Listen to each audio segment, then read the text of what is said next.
So where are men?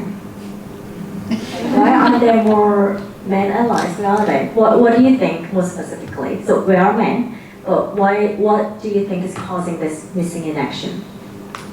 Robert, would you like to go first? Well, I think we need to start with why this is so important, and what we need to reflect on is the fact that actually men have a tremendous position of power, as we heard earlier, in terms of the fact that they're 80% of global executives, they're over 60% of people managers. So, in a typical business, men have a huge amount of power, and if we don't get them engaged in this whole thing, then things aren't going to change. So I think, one of the things that's really important is to kind of reflect on that why. And of course, what we've also found from research is that if men do engage in gender equality programs, the whole thing moves faster, right? Okay. So, I think, we talked about women positively disrupting the world. I think if men join in that positive disruption, we all go faster. So I think that's the why is kind of really super important there. But where are the men? So what attracted me to this topic was a LinkedIn post about 9 months ago by a guy called Jean-Michel Monod. And the LinkedIn post says, "Where are the men?" Okay? And he was running a diversity and inclusion workshop. And he said, why is it, in the case when the training's not mandatory, women are interested and show up and men do not? He said, this leaves me more than thoughtful about understanding of the issues by half of humanity. So actually, this is something that I see a lot, is men not turning up to these things. And kind of why they're not showing up often is that they don't know about this, the issues. They're worried about being called out for mistakes that they make. They're worried about feeling blame from women, and they're worried about the opinions of other men who might criticise them, and they're worried about this kind of loss of status. So I think there's a lot of reasons why men don't engage, and I think one of the biggest ones that I hear a lot is what's in it for me. And I mean, it's a shame that often men come at it like that, but it's like, why should I engage with all this? Why am I going to spend the time doing this? So these are the kind of questions that I find come up when I'm talking to men. Yeah, so, well, to build on that, I mean, the why is clear, isn't it? This is about inclusion. We don't have inclusive workplaces unless we're all part of solving the problem. Why are men missing? I think, sadly, in many organisations, work to promote equality, diversity and inclusion is not what you call promotable activity. Right? It's not the activity that will bring often organisational rewards, and that's a sad fact about many organisations, that the kind of initiatives to improve equality and inclusion don't get recognised, and so then they fall on the shoulders of those people who feel the disadvantage most, and that's a situation of gross unfairness in my book. So I think that's one issue. I think sometimes men don't look hard enough, they don't notice enough of the issues, and partly that's about just asking their female colleagues about the experiences, right? Understanding enough of what might not be immediately in front of their face. So I think there's a strong role here for listening, and perspective taking is really critical. Yeah?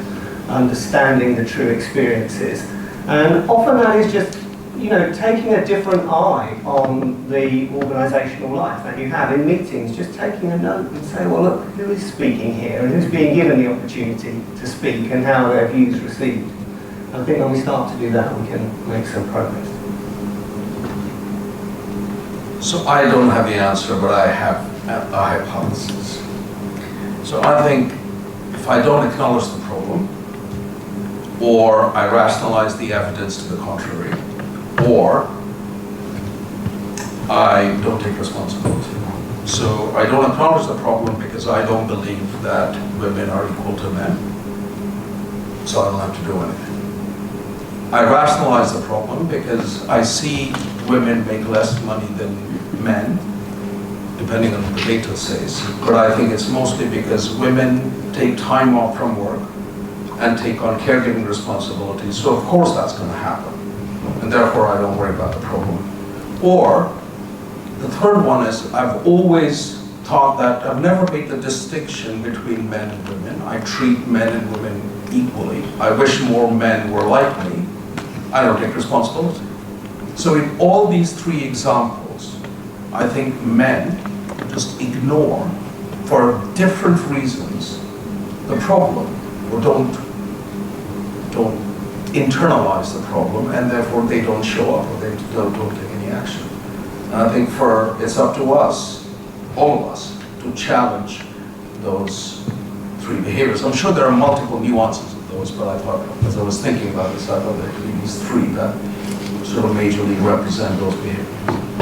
Thank you. No, I think all those answers were really fantastic, and really appreciate the honesty in your answers as well. And just quick summary would be, I think number one is just pure ignorance and not noticing things, perhaps not being aware of it intentionally or unintentionally. Second would be systemic issue, right? Like organization set up in such a way where it doesn't matter enough yet. Third thing is, it seems like not enough incentive.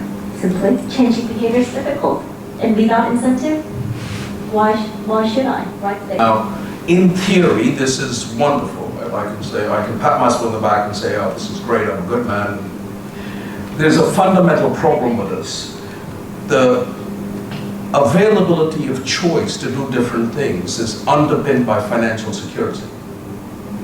And if you don't have financial security, then you don't have choices. And this is particularly problematic for women, right? And therefore, the stuff that we're talking about of financial, in fact, what your team is doing in terms of financial well-being of women and financial equality and what that means and what we all have to do to help women achieve that is of critical importance, because that sort of underpins the rest of it.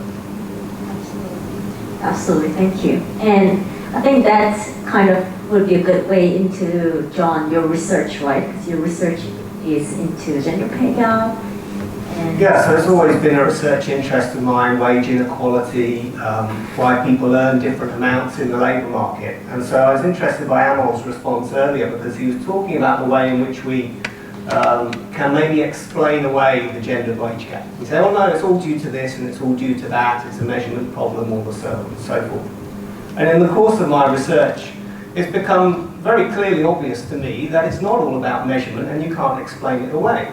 Bias exists in organisations, and it's much more prevalent than most of us would like to believe. Okay, and so I've become convinced of that as I've tried to dig into the data over the course of my career. And then beyond that, it's also very tempting to think that, okay, bias might exist and it may be very prevalent, but it's over there. It's not here in my team or in my organisation. And what I've come to realise is actually it's there in every organisation. Organisations I've worked in, I've started to hear the stories of colleagues where they can relay the personal accounts of how it's affected them. People who've been paid less than their colleague because they're a woman, or have been ignored or overlooked in certain work situations because of their gender. And so that's been the prompt really for me to think, okay, well, I have got a little bit of expertise and maybe I can bring that to the table. I do understand a little bit about the dynamics of organisations and how bias arises, and so maybe there's something that I can interject into those conversations.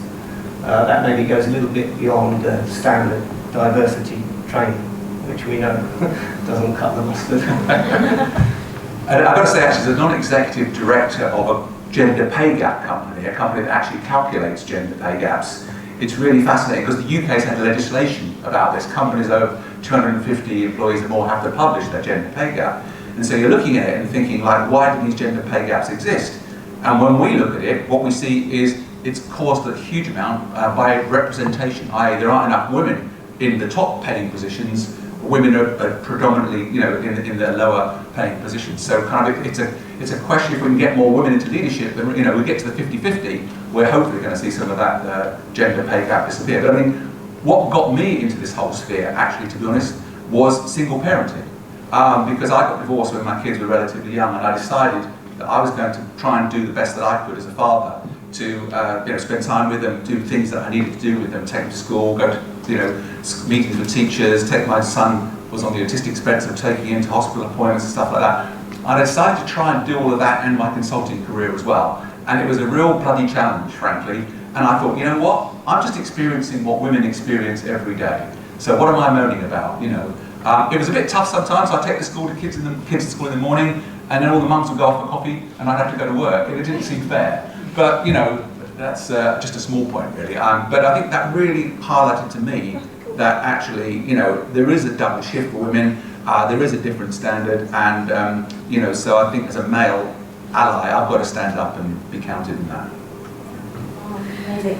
And all three of you, I think the common aspect or element in the stories is really personal experience. It seems like, you know, family, work, you've seen other women, you could relate to those women, and that kind of naturally over time made you become an ally. So that just, you know, resonates with me how important it is for men and women to be aware, you know, going back to earlier points that we discussed today, being aware of such things, reflecting perspectives. So yeah, thank you for sharing this. Yes. You should start a startup called Walking in Women's Shoes. And actually let men walk in women's shoes. Do you want to start now?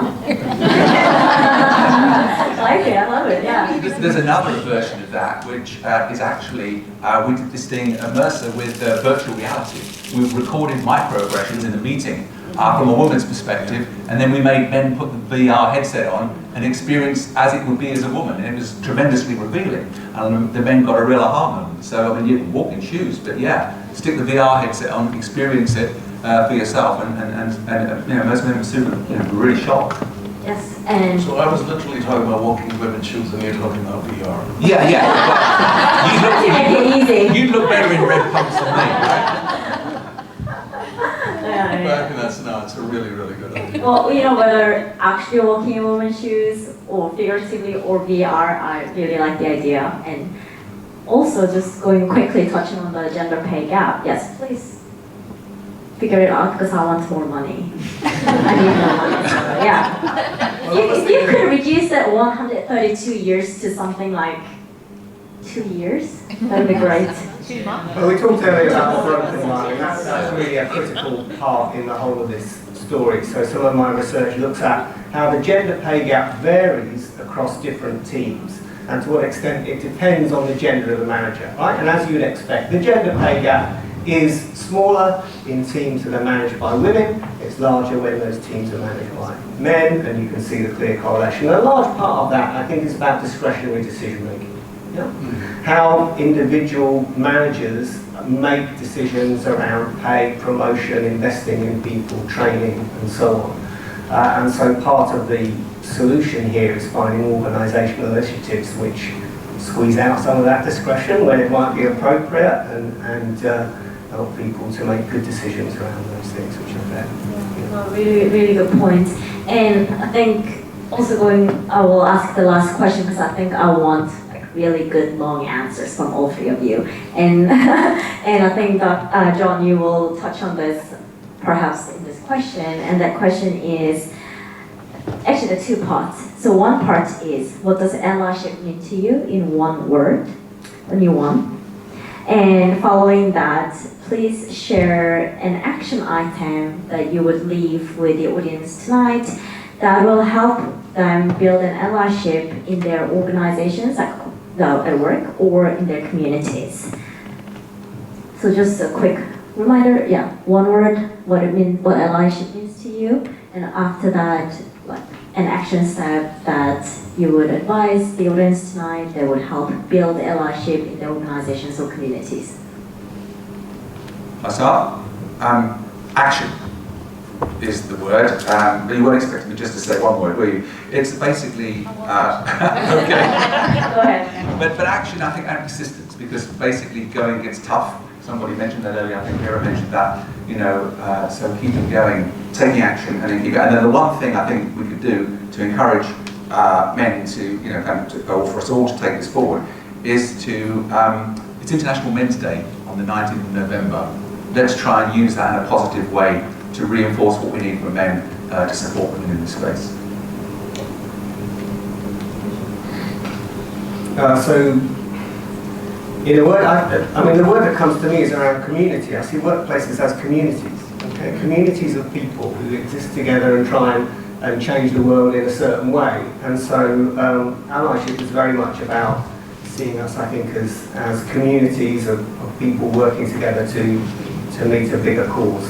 What could we do? I think for us as men, it's very much about challenging ourselves, okay? And just taking a long, hard look at each one of us, actually, and particularly myself, challenging myself around the way that I inhabit certain roles. I think one particular issue that's on my heart at the moment is the intersection of gender and age.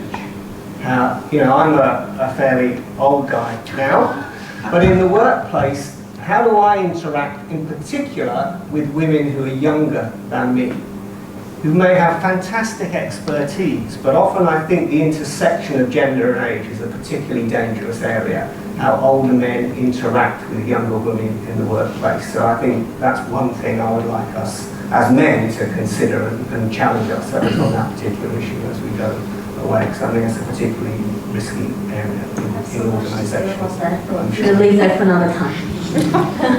I'm uncomfortable with that observation because I have a bunch of colleagues here looking at me angrily. So I can't be brave. So I'm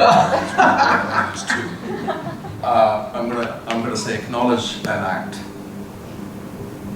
So that's what I think I would say.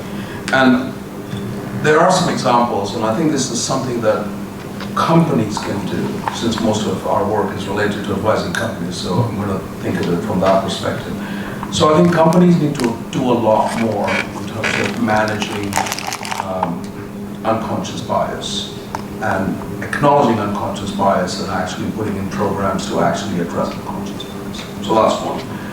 The second thing I think about is managers evaluating performance, and I agree with what you said about women managers versus male managers.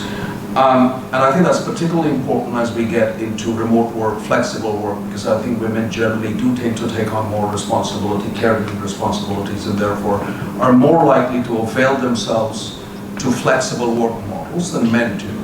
And I think we must make sure that managers are evaluating performance based on output and not based on visibility. And that's absolutely fundamental. Companies have to do that. The third thing is companies have to have programs to accelerate re-entry when women take breaks. For caregiving responsibility, for children, whatever the case may be. And it's not about protecting jobs, because we have good laws to do that, at least in most of the countries, but it is about accelerating the career progression when women come back to work, right? And then, of course, we talk about caregiving, leave policies and leave policies and pay programs to make sure that caregiving responsibilities are addressed is critical, because if we don't do any of this, purely from a business perspective, we're increasingly going to see more women leaving the workforce.